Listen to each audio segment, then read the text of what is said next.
TLDR changes from last book. Gutbusters are good for the first time ever in Age of Sigmar. They shoot. Beastclaw Raiders used to have only one good war scroll in Frostlord on Stonehorn, and everything else sucked. Now, Frostlord is better, but everything else still sucks. Anyway, let's talk about it. Big dudes, big guns, big charges. It's ogre time.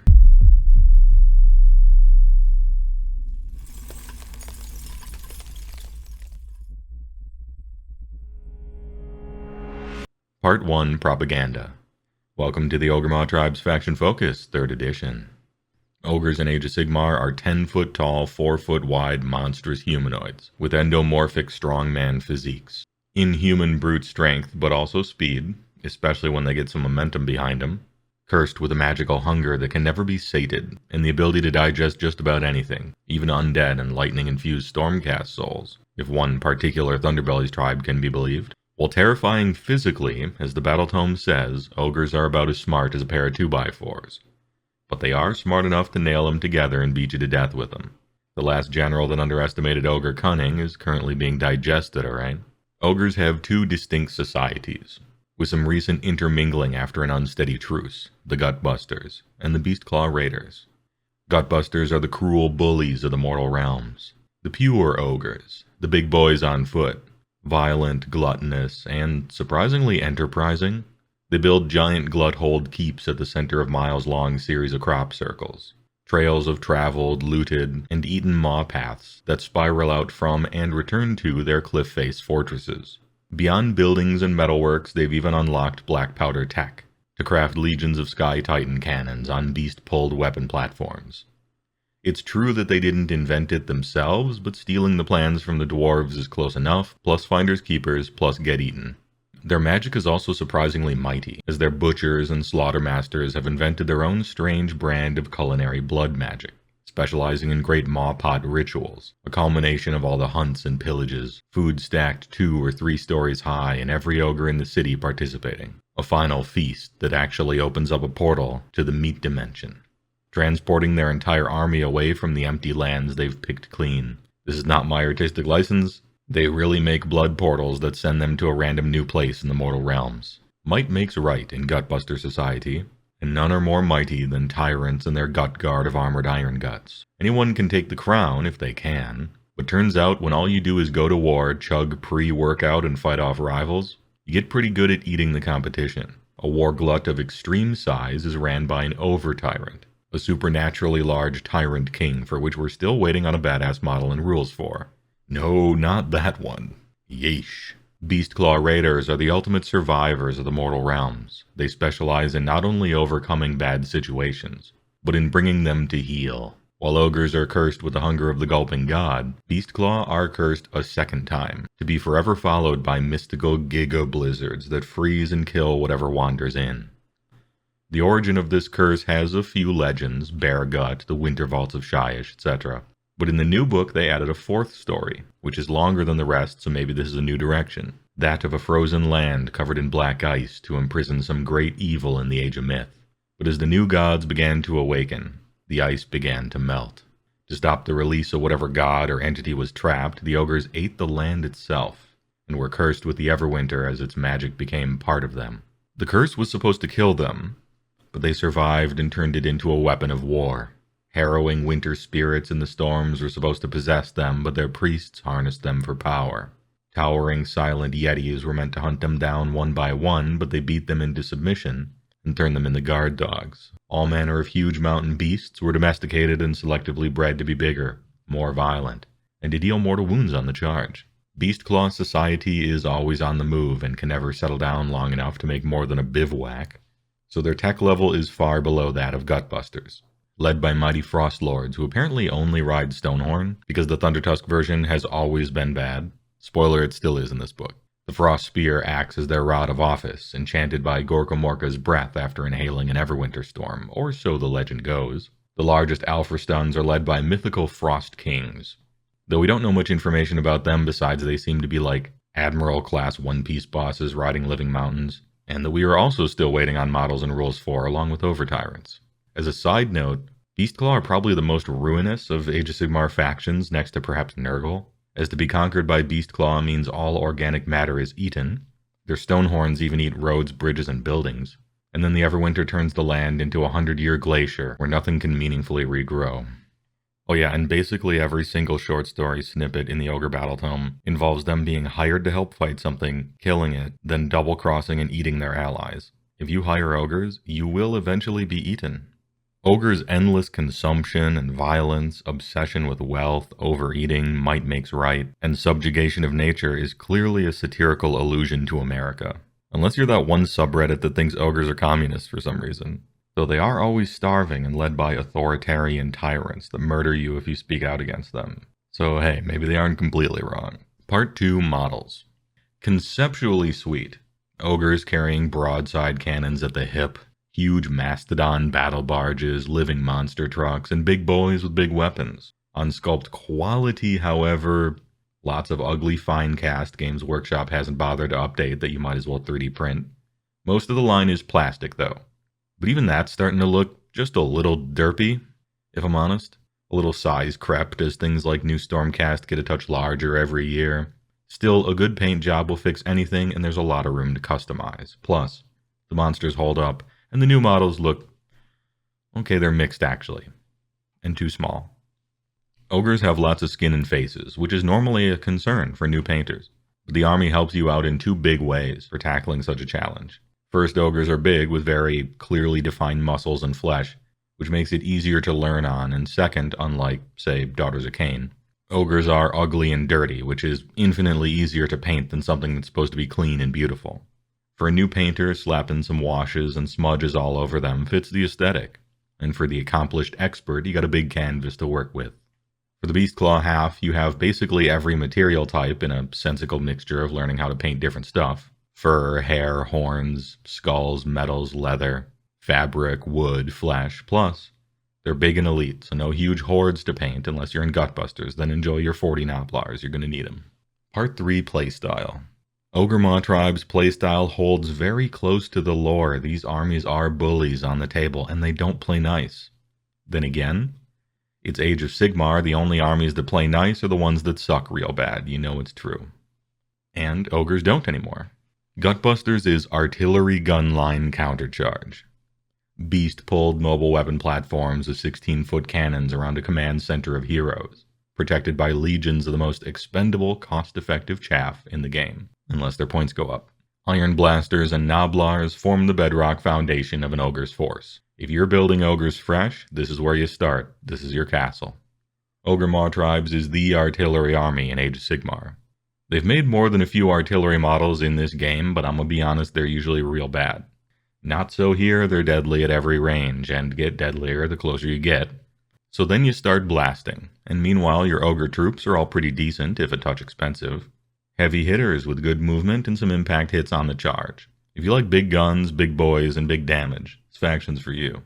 Sure, you can't really take a hit, but you're throwing haymakers with every punch. As for Beastclaw Raiders, it's Glengarry Glen Ross Ogres. ABC, always be charging. Now this doesn't necessarily mean you have to Alpha Strike or anything, but if a fight is going to happen, you better make sure you're the one that started it. If you have not charged, you lose like half your rules and actually suck. Hit first, hit hard, and overwhelm. The lore describes them as a living avalanche, and that can feel very true in the games that you win. Your Frost Lord is incredibly durable. Everything else, mostly not for the points. And while your impact hits are great, your normal damage is unreliable.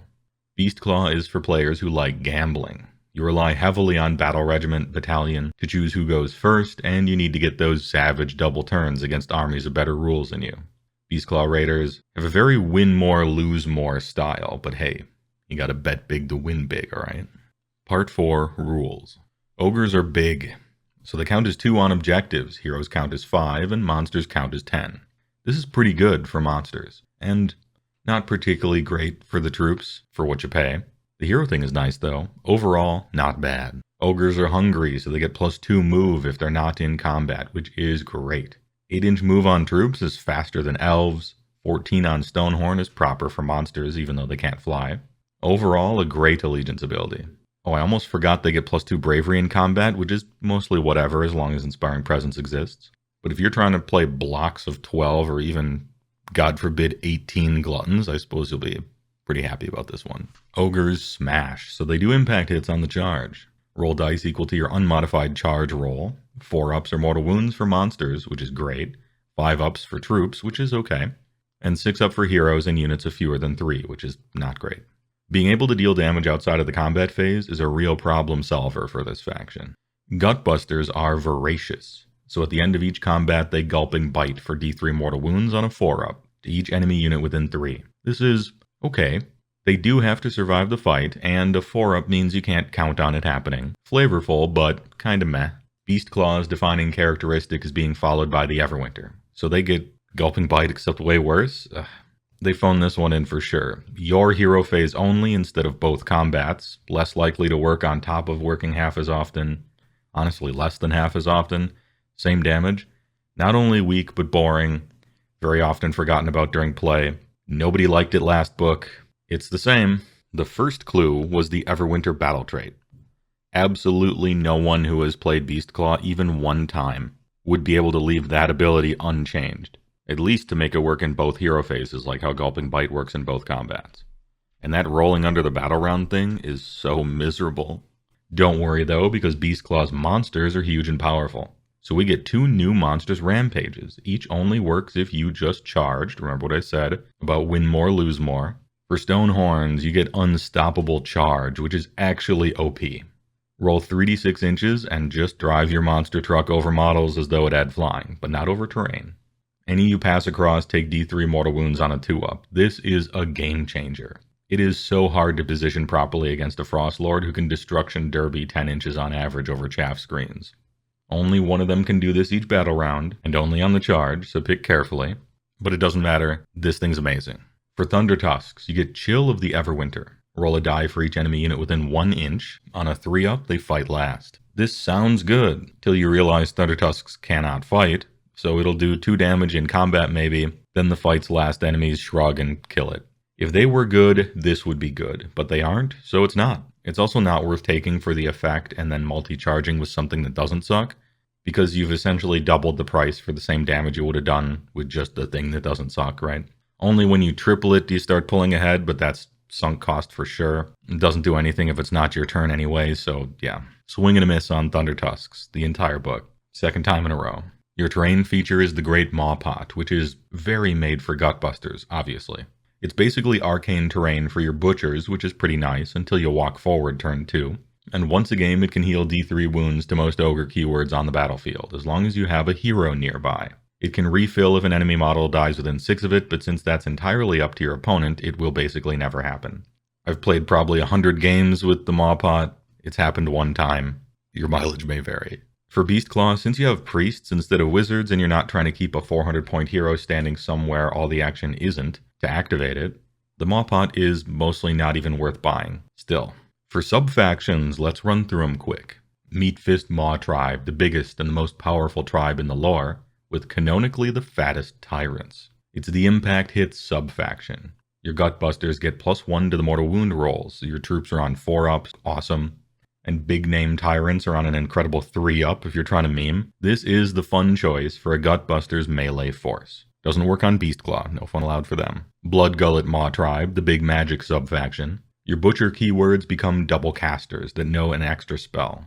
This is a strong bonus, but your wizards aren't quite up to the task of being the stars of the show, so this is seen as the weaker of the 3 Gutbuster choices. You don't have enough good spells to play more than 2 wizards anyhow.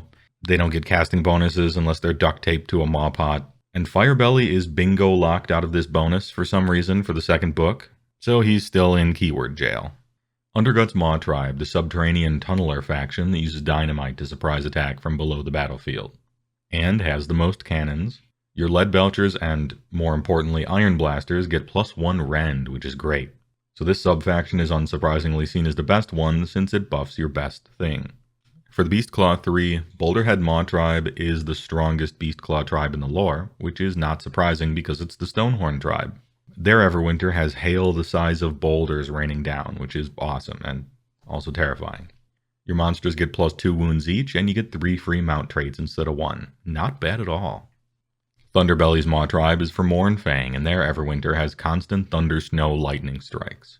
Also, they're the geniuses that figured out how to eat Stormcast souls, so only big brains need apply. It lets your Mournfang run and charge, which would be sick if Mournfang were sick.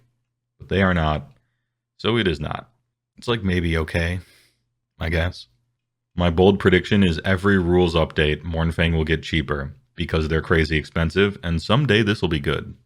Winterbite Mawtribe is the Cats and Yetis subfaction. Now, come back.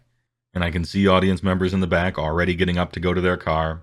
Oh, wait, I guess I can't, because their Everwinter is obscuring fog. And you're at -1 to get shot if you're wholly within your territory, which wildly varies depending on battle plan, and you generally don't want to sit there in any case, so this is not great. Your Cats, Hunters, and Yetis are not visible from more than 12 inches away, but they already have that power. Because your shelf is probably several feet from the table, maybe more. Got him. I'm just kidding. Kinda. Yetis are okay, just because they're cheap. But you ain't playing this subfaction, that's for damn sure. Real shooting does mortal wounds. They don't care about a -1, alright? Traits and artifacts. Trophy Rack for the +1 to hit heroes and monsters is your Gutbuster artifact of choice. But your traits are not particularly exciting, so you can do whatever. Touched by the Everwinter is your Beastclaw trait, so you can turn a Frostlord back into a priest after he forgot how to be a priest when he leveled up from a Huskard who was a priest. For artifacts, you take Arcane Tome because nothing written here has any value after they got rid of Skull Shards of Dagar. Rest in peace. What does have value, however, is your mount traits, namely the new addition Rock Hide, making one of your Frost Lords -1 to be wounded, which puts him high in the running for most durable dude for his cost in the game. The fan favorite Metal Cruncher got nerfed hard and no longer works against almost anything. At the start of each combat, it does straight d6 mortal wounds, no rolling to see if it works. The Big Crunch. This shit was so good, we didn't think it would survive the new book, and it didn't. Only natural 1-up, 2-up, or 3-up saves, making it an okay choice for your second Frost Lord to only hunt 3-up save centerpieces, or if everyone at your local store is playing Slaves to Darkness, I guess. But you're going to get real used to asking, what armor those guys have again? 4-up? Okay. And finally, Belligerent Charger is so bad. I'm going to take a special moment in this video just to mock it.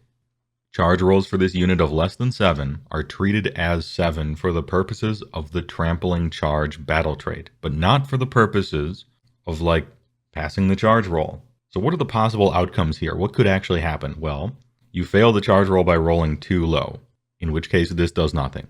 You get, on average, a 7, maybe a 6, maybe an 8, somewhere in the middle of that bell curve.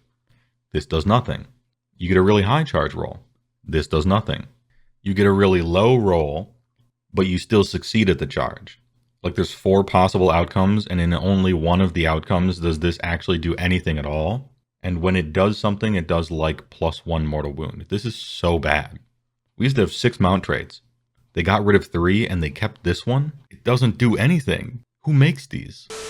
For Thundertusk mount traits, Rimefrost Hide got a huge buff, and is now a 5-up ward. Damn, that's good. If only Thundertusks were. You probably won't be playing any, but if you are, this is a stellar mount trait for it.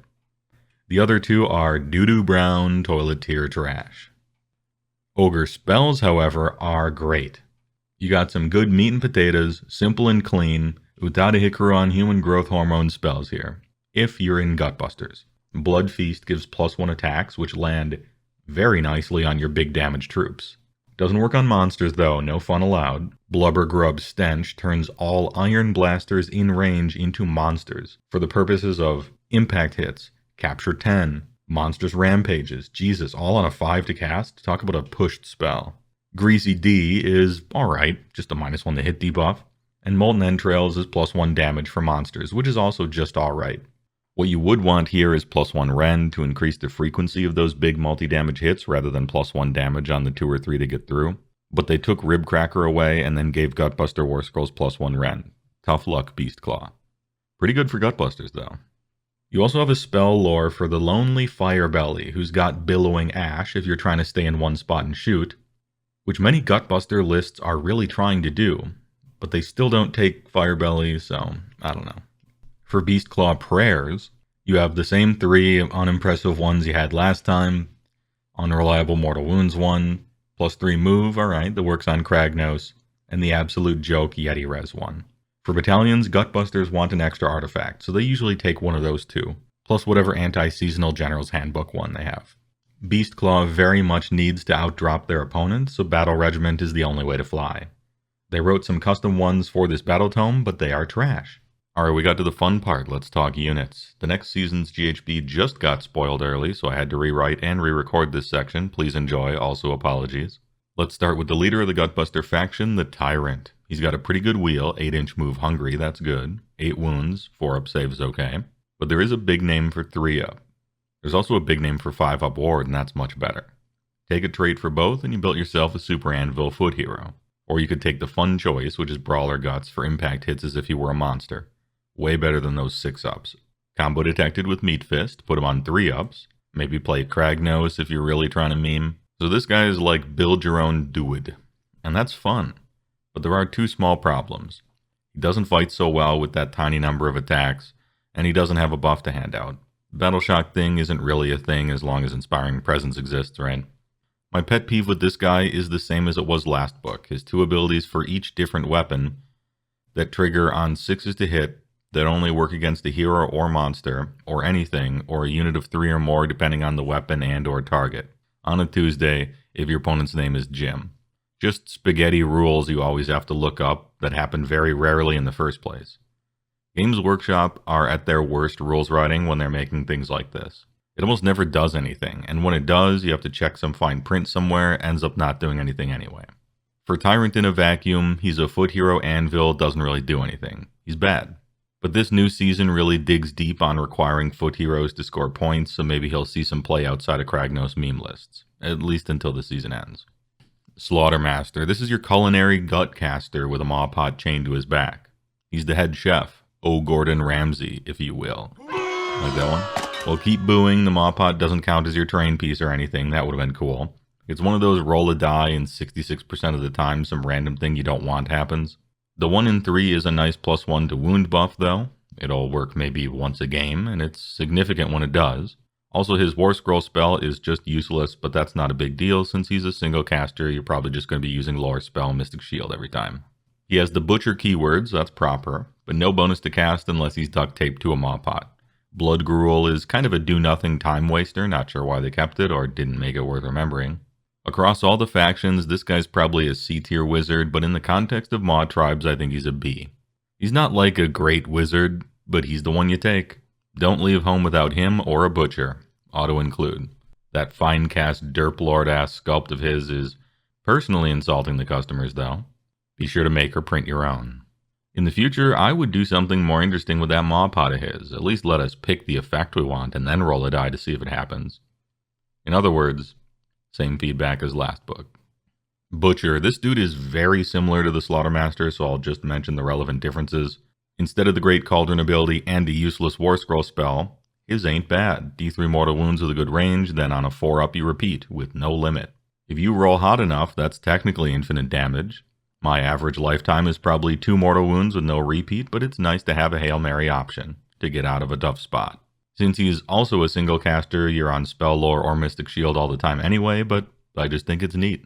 And so which one of these 2 you play is personal preference, both B. I love stuff like this, where things are close but meaningfully different, and you can pick the one you like. The ideal state of balance, in my opinion. Bloodpelt Hunter. Here we get to the new blood, the new guy. This guy was billed as a monster slayer in the news article. Nobody believed that. Ain't no way Games Workshop was going to print a War Scroll that could actually kill monsters for like 140 points. And they did not. You can move on your opponent's turn if they stay outside of 9 from him. That's a neat trick. He is not visible to enemy units in cover, and for the record, standing behind the maw pot, it's impassable, means he's in cover. So he makes a potentially invincible trophy rack holder sometimes. Now his shooting is not impressive, I won't mince words. The 18-inch ones are on Rend 1, D3, meh. The 12-inch one is better, but D6 is pretty random. Only 1 shot, means you have to get close enough for him not to be able to dance away next turn. They all hit on 4s, which is bad. And it's only 3 shots total, usually 2. Not good. He's got a trait to hit on 2s if he's the general, but with so few shots, I still wouldn't call them good. He's positional, tech piece, pot shots, chip damage man. If he's shooting a monster, his damage rolls are max, which is a nice, if rare, silver bullet. When this guy came out, I didn't think too much of him. The definition of lukewarm pet unit, too tricky for his own good. But that's what I like. So grain of salt. New season pushes foot heroes real hard, so maybe this guy steps up to the plate, temporarily. I'm from the Midwest. I live in a wizard tower log cabin at the top of a mountain. So I'm kit bashing mine to give him a tree stand, orange hat, some deer tags with human written on them. It'll be a good time. I can only call him disappointing despite my preference for positional weirdos, but maybe he gets to see more use. For this season at least. Gluttons. These are your meat and potatoes battle line. A 5-up save is awful, bit of a glass jaw. But they slap out 25 attacks on Rend 1 damage 2, which is a lot. 31 with Blood Feast. Oof. Somebody told me this is an ogre army, and these guys are here to prove it. Heavy hitters with an 8-inch move that's faster than elves. Just push your shopping cart right past those stinky iron fists. Have them dual wield every time. Their banner helps them against non-mortal wound shooting. That's okay. I think I always run these guys in units of 6. If you're trying to reinforce something, I'd do it to Iron Guts instead. On War Scroll, these are solid B, but 260 is a lot for how long they stick around. I think their top is C. It's either points or the season or both, but they aren't quite all there for me. Still fun though. Iron Guts, these are your elite mega meat slappers. More armor, bigger weapons. They got that Rend 2 damage 3, Grown Man damage. But if you check under the hood, Iron Guts are basically the same as Gluttons. More armor but 2 fewer guys ends up being the same durability. Better weapons but less attacks means about the same damage. Their banner's a 6-up spell ignore, that's awful. Bodyguard rule, but you may or may not be playing a tyrant at all. And even when you are, these guys feel more valuable than he is, so you don't really want to pass wounds off. They have a once a game second pile-in, but it's at strike last step, so they will get beat up a bit before they swing back. Ups and downs here. These guys are basically cooler looking Gluttons for 10 more points, and I thought Gluttons were already a bit high. C tier right behind him. Now where they diverge is when you're thinking of reinforcements. 12 Gluttons are stepping on each other's toes, shoelaces tied together, but a unit of 8 Iron Guts still get all their attacks in. So if you're trying to pay a lot, you will get a lot. Just be careful with them. If you mess up, that's a lot of points down the drain. But if they hit anything, they're basically a point-blank nuke. I do wish their points would get under control though. Lead Belchers. Oh man. Ogres carrying cannons like shotguns, the absolute geniuses. Let's go. Please be good, right? Well, no and yes in that order. Broadside cannons doing 1 point of damage. What is this? D3 shots is dumb. The unit is going to do like 2 damage total each shooting phase. In no universe is that good, even at 18 inches. If they stand still, you can double the shots, but that's a steep price in a movement game for little payoff. Also doesn't work on Unleash Hell anymore. The concept is A+. Ogres just carrying around cannons is such a sweet idea. Execution totally fails. Disappointing is maybe the best I can call them, to be honest, and I think I'm being kind even by giving them that. But the points come in at 170, so they're the cheapest Gutbuster battle line you got, and with 18-inch range and +1 rend from underguts, they can stand on an objective and still reach out and affect the game, even if it is just random chip damage. An example of a literal bad war scroll that's cheap enough, satisfies a requirement, absorbs a subfaction buff, and becomes very playable for a lot of lists trying to save points on battle line or fit more Iron Blasters in there. Let's talk Gnoblars. These pathetic creatures are the comic relief of Gutbusters, no damage, die to everything. It's fine. That's their job. Their job is to be cheap and to die so your stuff in the back can countercharge. In fact, these idiots even have the ability to do something sometimes before they die. Whenever an enemy moves near them, they take D3 mortal wounds on a 4-up. Not particularly reliable, but it'll trigger on move, charge, or pile in. Though usually just 2 out of 3. One of the reasons why Gnoblars are A-tier chaff is 25 mil bases. You can run them in a full line, good area coverage, and they'll even do 2 odd damage before they're all killed to a man by anything. Too slow to chaff for Beastclaw, but they are so far into auto-include for Gutbusters that I feel like an army list simply begins with 2 units of 20, even though they did just unjustly go up 20 points. What if Gluttons were way more expensive, didn't have the Gutbusters keyword, but they had run and charge and a capture thing that won't matter since there's only 3 of them? Yeah, they're bad. But you can take a trait to make them battle line, in which case they're the same cost as Lead Belchers.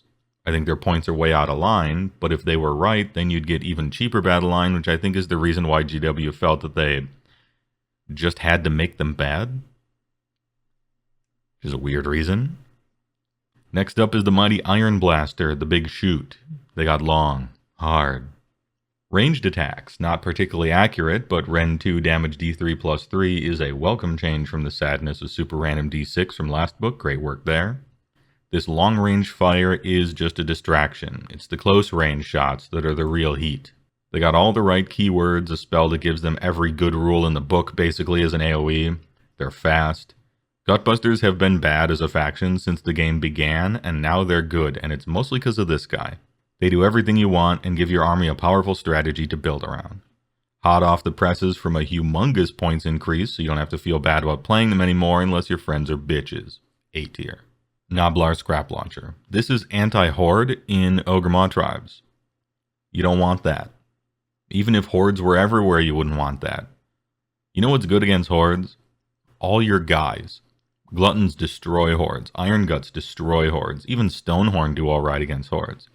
The only thing that isn't good against hordes in Ogor Mawtribes is Thundertusks, ironically, since they're designed as anti-horde but fail at that, and everything else. But we'll complain about all three of them later. So now we get to the Gorgas. Last season they had a full-time job collecting 2 to 4 victory points per game by deep striking on the other side of the table. Literally just standing there. But now that's gone, so we have to judge them on the merits of their actual war scroll. I'm sad to say, not only were they fired, but they're homeless, warming their hands over a flaming barrel somewhere under the Queensboro Bridge. No damage, 6 up save, dies to everything, with an ability that only works if they live through combat, which they will not. They're trash. Oh, almost forgot the side game warband guy. Pirate Man with random animals. An artifact stealing ability you roll against bravery for when heroes have excellent bravery, and he needs to be in combat for it to work. No buffs, not a wizard, doesn't really do anything. He's trash. But he's very cheap. There is a cool trick with this guy that they didn't change in the FAQ. Since he has the Maneater keyword, he can technically become battle line. So he's the cheapest possible battle line in Gutbusters. I still think he's bad, but it's a neat trick. Then we have the Great Mawpot. As you can see here, I'm dividing them up into Guts and BCR. For Gutbusters, it's Arcane Terrain. That's nice. And you have a once per game D3 healing to all Ogre keywords on the table. That's also nice. Though you do need a hero nearby to activate it. There is a refill mechanic, but it's under your opponent's control whether it happens or not, so it just won't. 1 out of maybe 20 games if you're lucky, which makes it terrifically annoying that they wrote a battle tactic and a grand strategy requiring it to fill. It's no secret I don't think they play this army, but by God. Bit disappointing this wasn't updated in some way. So here's the roundup for Gutbuster Units. You got a strong central strategy of A-tier rolls, both range and chaff. Under that are some decent wizards with good spells to back them up. In the fat middle are a bunch of battle line, chief of which are ironically the worst ones, but their cheapness and Underguts bonuses sweeten the deal. The other two are more fun, but a touch expensive for their glass jaws. Kinda disappointing terrain feature, but still useful, often for blocking lanes if I'm really honest. Pet unit Potshot Man, who isn't quite all there for me, then at the bottom of the barrel are 5 homeless weirdos. This might not seem like the greatest spread, about as many good units as bad, but remember basically all of them used to be down here? Also, these two will probably see a lot more play, even if it is just for this season. Alright, on the Beastclaw side of things, we got Frostlord on Stonehorn. This is your living monster truck. The Herald of ABC. This guy is not only fun, but he's good. 15 wounds on a 3-up save, 17 in Boulder Head, 5-up ward, Rock Hide, so he's a -1 to get wounded, ranged and melee. An absolute tank. With jet engines, because his move is 14 when he's hungry. Now he's going to have some trouble with terrain because he can't fly, but he can't have everything. His Frost Spear's alright. His punches and kicks are kind of stupid, I don't know why they kept those. His Rock Hard Horns are back to hitting on 4s with everything, which is a little sad, but he does 4 damage on the charge, which is big. Ren 2. And Crushing Hooves being on D6 random attacks with D3 random damage solidifies my opinion that no one on the design team has ever played this army before. But for specifically Frostlord on Stonehorn, this kind of super random damage is okay, because at least you have the Frost Spear to catch you up. It's when you get to the other types of Stonehorn that it really starts hurting. This dude does +1 damage on the charge, +1 the charge rolls for everybody in 12 inches, this thing stacks. His Frost Spear rule doesn't do anything. Keep in mind he has overwhelming charge, which is OP. This dude is awesome. He's so sick. $4.45 is a reasonable price. Now for the Frost Spear, this is a new rule.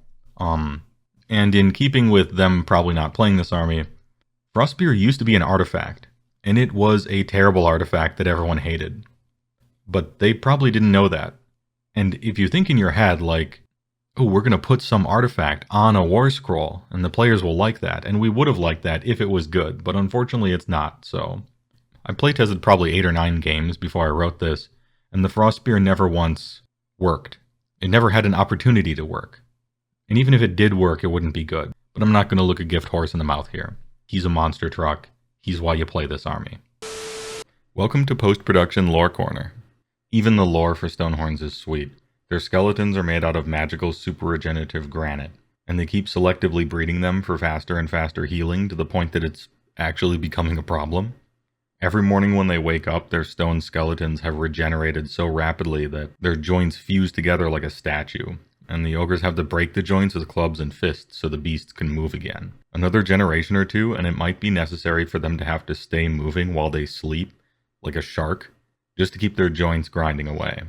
Puts a new spin on the phrase always be charging. They're like 15-ton echinoderms that run 65 miles an hour. I once charged a single Frostlord into an entire Slaves to Darkness army in their deployment zone, trampled over the chaff, and killed a hero or two. Then they all attacked him, and he just chugged an Imperial Stout, ate 2 brats, and was ready to roll. He just lived. Then I got double turned and he died big time, but the point is, it was sweet. And even in the scope of like Age of Sigmar itself, this dude is A tier with Rockhide. Just a super durable, pretty good if random damage on the charge, tramples over people, solid A tier. Now when you take the second one in your list, you can't give it Rockhide as well, you have to give it Metal Cruncher. He probably drops down into like B+, A- territory for your second one. And if you take your third one, solid B, but that first one, ooh, so good. You are always taking 1 in Beastclaw, it's what you build your armies around. Even Gutbusters are trying to play 1, and they got Iron Blasters, alright? They took the best thing in your book, and they made it better and more fun. But he does less damage. As a quick roadmap to Beastclaw Units, I'm going to talk about, you got 2 different types of monsters, 3 different types of riders riding each of those types of monsters, right? So you got Stonehorns over here, and you got Thundertusks over there. And then you have Frostlords, which are the leaders of the whole faction, and you got Huskards, which are the sub-leader priests, and then you got the battle line ones where 2 random ogres are riding them. And that's kind of how it's distinguished. Now, Stonehorn's job is melee damage monster. Thundertusk's job, artillery monster. Makes perfect sense. 1 type fights, 1 type shoots, just like Gutbusters, they got Iron Guts for melee, Iron Blasters for ranged. Like, look at this profile. This is abhorrent, okay? For a 300-point monster, yeesh. They're not doing melee damage. And they got Blasts of Frost-Wreathed Ice. It's got an 18-inch range. It's technically an ability, but it does have a missile weapon profile, so you can't, like, run and use it, right? You roll 12 dice at full life, and every 6 is a mortal wound, which is not something to write home about, but the damage increases as you target larger and larger units. So, against a unit of 10 or more, it does mortal wounds on 5s, and against a unit of 20 or more, it does mortal wounds on 4s. Units of 20 and 30, like huge units, their armor saves tend to be really bad, right? And so the fact that you're doing mortal wounds to them, you're kind of wasting the quality of those wounds, because they probably would have failed a bunch of saves anyway, right? Think about a unit of 60 stabbers or zombies or something like that.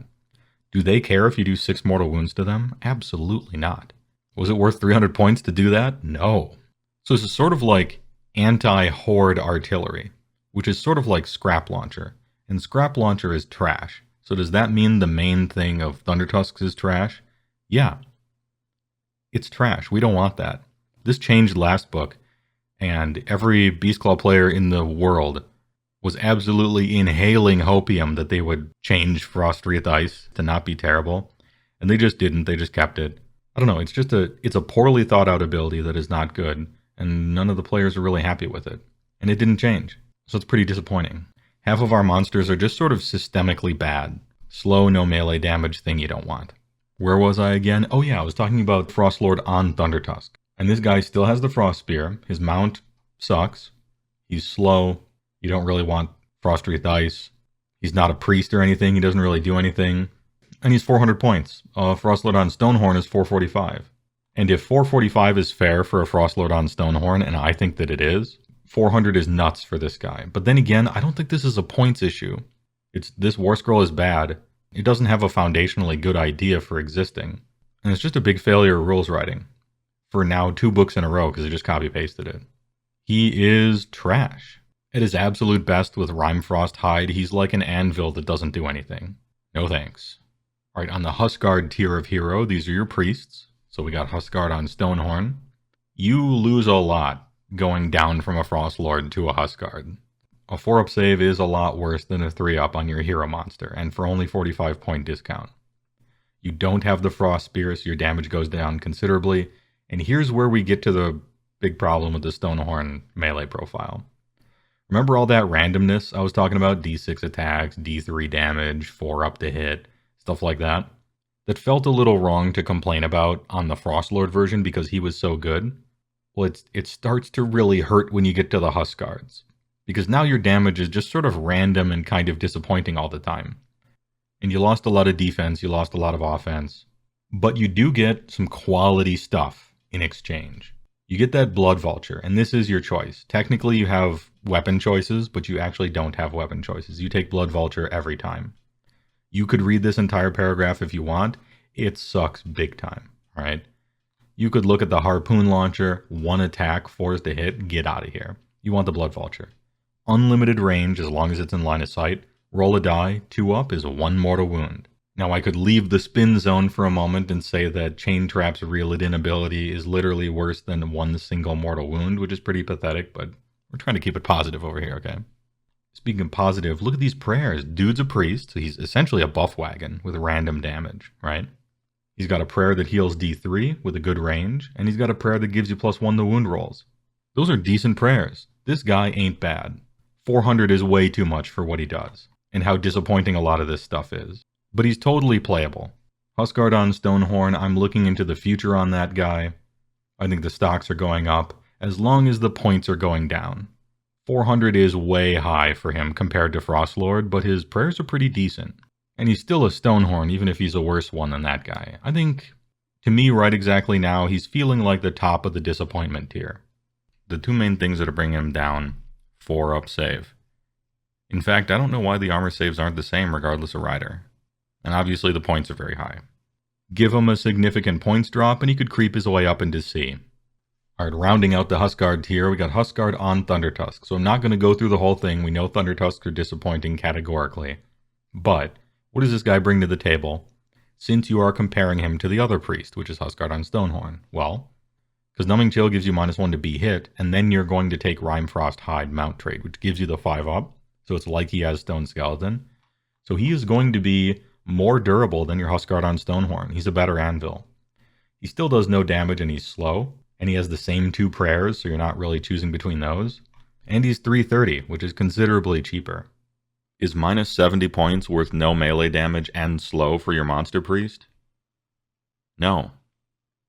But you can unlock Yeti Battleline if he's your general, and all you have to give up is your Frostlord not being a priest, which is actually a big downside. He's bad. But he's not trash due to this possible use. In the future, what do you do with Huskard on Thundertusk? Well, I don't know, I suppose you could lower its points, but really, like, the problem is Thundertusks as a monster are just bad. You should fix that kind of stuff when you write a new book. But, I'm just some guy on the internet. Now we get to the Beast Rider Battleline tier of monsters, with Stonehorn Beast Riders. Coming in at 310 lean points, they have all the problems of the Huskard except no prayers. 4-up save is kind of rough, super random damage, disappointing. Still pretty fast though, and still have the Blood Vulture, not bad. Noticeably missing from this War Scroll are the words Elite or Totem, and this is actually brutal. This is a big downside. So in 3rd edition Age of Sigmar, almost every unit in the entire game can issue itself commands. Just baseline. I'm talking Noblars can issue themselves commands, a bunch of random monkeys and turtles and stuff from Underworld's warbands can issue themselves commands, a pack of feral decaying dogs in Soulblight Gravelords can issue themselves commands. 2 elite ogres riding a monster can't. Inexplicable, in my opinion. And this really hurts the unit. You can't all-out D, you can't all-out A yourself. They're going to be moving 14 like off on their own somewhere. And so they're generally just never going to be able to use command abilities. You could take a trait on your hero to be able to do that, but you really shouldn't have to. And it's a waste of your trait, and you want to take the priest one anyway. It makes these guys a lot worse than they should be, and they're already kind of disappointing. The good thing about them is they're fast and they capture 10. And even though their damage is super random, sometimes you can spike it on the charge. Blood Vultures are pretty nice. But overall, these guys are disappointing. I've played them a lot. It kind of looks like they have a totem on their back. I feel like the totem keyword could have been alright. Or even elite. If they feature so often in my list, how come I'm putting them in disappointment tier? Because you got Slim Pickens and Beastclaw, still. For the third book in a row. And finally, we got Thundertusk Beast Riders. Kind of everything I said about Stonehorn Beast Riders, except they're on a Thundertusk, which is a bad monster. These guys are very cheap at 270, which is about the only way you could convince me to ever play them. Like, they released the book, and Thundertusk Beast Riders are already in the race to the bottom. Like, they're just sliding. 270 is actually pretty cheap for almost any sort of monster that does anything and captures 10. So these guys are bad, possibly even trash. Because they just don't do anything, they're slow, they're crappy. But they're so cheap that if you make them any cheaper, you would just spam them. And then you're essentially just getting D3 mortal wounds plus a Blood Vulture times like 7. It's probably the definition of why the race to the bottom is not good. Things trash. Alright, now that we're done with the monsters, let's talk about the normal dudes in Beastclaw Raiders. We got Icebrow Hunter, the gingerbread man.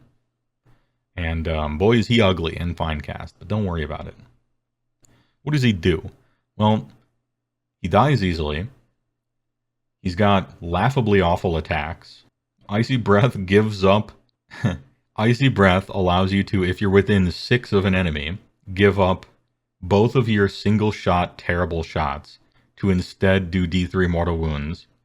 He buffs cats, but in a way that doesn't matter. This guy, apparently, like, I'm looking at his war scroll, and he hasn't meaningfully changed for 7 years, and all I feel is depression. I think his only realistic job is to be your general unlocking cheap cat battle line in a greedy list trying to play Kragnos. Even though this robs Frostlord of the priest keyword, then in the actual game, have him just flop around like a fish out of water trying to stand somewhere useful before someone finally puts him out of his misery. You know what? I'll promote him to bad. I feel bad about him. When I look at him, it makes me feel bad, and so that's where he goes. Since I'm talking about Hunter, let's talk about Frost Sabers right away. These have 9-inch move, and they're chaff. That's good. They cost 40 points per model for 6-up save. 2 models in a unit, die to everything, do no damage. And since you only have 2 of them, they really don't work very well as chaff. They do not cover a lot of surface area to block lanes. These things are trash. Once again, on a technicality, they might end up being in a list that people play as just the cheapest tax you could ever pay. And so I guess I have to put them in bad, even though I'm not happy about it. Because both of these are worse than that. Alright, it's time to talk about Mournfang. Mournfang have a long history of being ridiculously expensive for no reason. So a lot of Beastclaw players, myself included, were really looking forward to Games Workshop's third try at making these things exciting. Spoiler, they fell short. These are 175 points for 2, but if you buy them as a unit of 2, you do not get a musician, you do not get a standard bearer, you do not benefit from the 5-up impact hits, you don't really benefit from Might Makes Right very well. Mournfang, like, serpentine through your book, carefully avoiding all the cool rules for some reason. This has historically been a problem with them, and it hasn't been fixed in this book. Not particularly durable for their points. 11-inch move if they're hungry is 3 inches faster than Gluttons, that ain't bad. They have 1 pistol shot per unit, which does nothing and it's easily forgettable.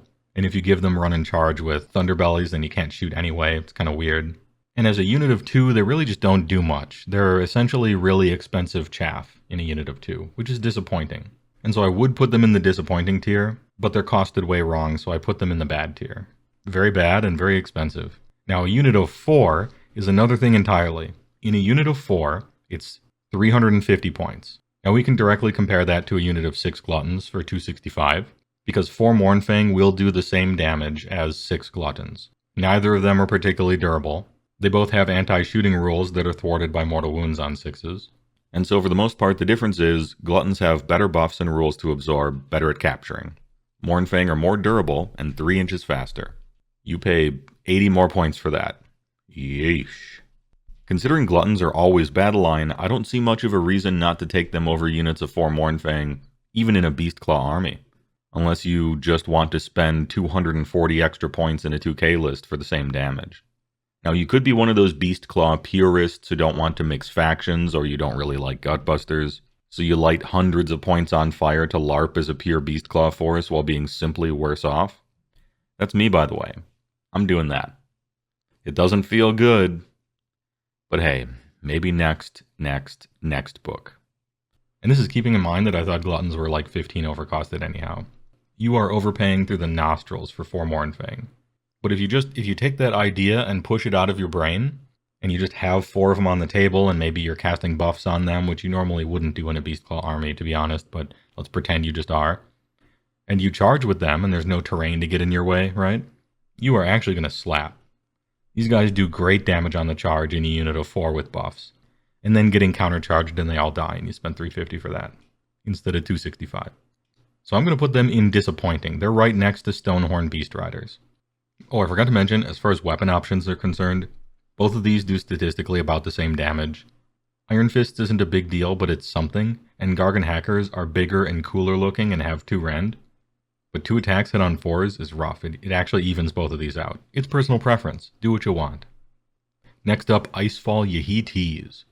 In a vacuum, by far the best battle line in Beastclaw Raiders, and nothing is even remotely close. Because it's the only battle line that is correctly costed at 120. Everything else is crazy land points. But 120 for 3 of these guys, despite their downsides, is fair. Totally fair cost. They got 2-inch range, so they can now attack in 2 ranks, big bonus. They have like random hits on 4s, but rend 1, damage 2. Every time a unit of these fights is either going to do no damage or like 6. They got a 6-up save and a 6-up ward. They kind of die to everything, which makes the prayer that brings them back worthless. Bounding Leaps is the real reason these guys are useful. They can activate and pile in 6. So if you got some Yetis 6 inches away from combat, they can just pile in. And they're real tricky like that. I would suggest reminding your opponent about them all the time. That's how I play. It's not like a bunch of Icefall Yetis piling in and then doing like 2 damage in combat is going to be that much of a gotcha, but I just like to play it safe, you know what I mean? Once again, they can't issue themselves commands, which is super brutal on these guys. So these dudes, obviously it's a fine cast sculpt that's super terrible. Their only battle line, if you take a bad general, which is a Thundertusk. So like, they're locked behind a 300 point tax, but then they're priced correctly. So it's almost like they're not priced correctly. So yeah, you want to make them battle line, but even if they're not battle line, you might consider playing a unit or 2 just as chaff. They make a way better chaff than Frost Sabers. Maybe controversial, I put them in C tier. And now we got the Beastclaw Raiders Mawpot. I've talked about it before. It was not designed with Beastclaw in mind, and it really shows. The shit doesn't do anything. It gets in your own way half the time. Even in competitive tournament games, I'm not deploying it every other round sometimes. Thing's trash. Technically, it's free, so I guess it's the top of trash because I put it on the table more often than I put these. But yeah, feels bad when your terrain feature is not designed for you in your own book. If seasons change and you end up needing to play a butcher even though that's not ideal, then the Mawpot goes up to disappointing just like in Gutbusters, because at least you'll have a wizard. Oh, how could I forget about Hrothgorn? Pardon me. Alright, this is going to be out of order, but who cares? This is Hrothgorn. He's an Underworld's warband or something like that. His sculpt, I do not like his sculpt. He is small and short. He kind of looks like a big halfling or something. I hate the style of it. I don't think it looks like a proper Age of Sigmar ogre at all. I'm glad it was for an Underworld band instead of like an official release, just on style. But enough complaining about that. He is a Gorja, which means he used to have a job collecting victory points off of his Deep Strike with an otherwise unplayable War Scroll, but now we don't do that, and have to look to what his War Scroll can do on the table, which is nothing, so he is trash. Alright, and here's the Beastclaw half of the book. We have Frostlord on Stonehorn with Rockhide, chilling in, to be honest, A+ tier. Absolutely straining. It's the fucking arteries bulging in your forehead meme. This dude is carrying the entire faction of Beastclaw Raiders single-handedly on his back. And he's so good that Beastclaw's like, alright, for the 2nd book in a row. So you can play this stuff. It's kind of disappointing, but it's okay, because this dude's carrying. And everything else you're doing is just sort of there, and sometimes useful, and you have to play other stuff. Can't play an army of just Frostlords on Stonehorn anymore. You don't have the mount traits for that. This looks Very close to the Beastclaw unit tier list from last book. The biggest change was 4-man Mournfang unit jumped a tier and a half. From top of trash to bottom of disappointing. Gold star improvement there. Frostlord and Huskard on Stonehorns both went up half a tier. That ain't bad. MSU Mournfang, all 3 Thundertusks, Hunter, Cats are still just hard stuck in bad or trash. But nothing really changed, so no surprises there. Alright, here we got the combined faction tier list. Alright, let's put the Firebelly somewhere. Well, he's a wizard, so he's B. But he's keyword locked out of taking your traits and artifacts, so he drops to C. His spell lore is just okay. The spells seem like they were afraid they'd be too good, so they gave them some big downside that kind of ruins it. Or do something you don't want, like Anti-Horde. He can't become a double caster in Blood Gullet, bad War Scroll spell, alright fine, disappointing. How could I forget Kragnos, the Forbidden One? The demigod of earthquakes.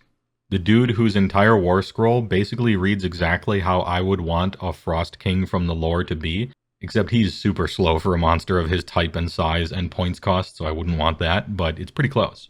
Kragnos is an absolute Chad as far as rules. His backstory and lore is hella stupid.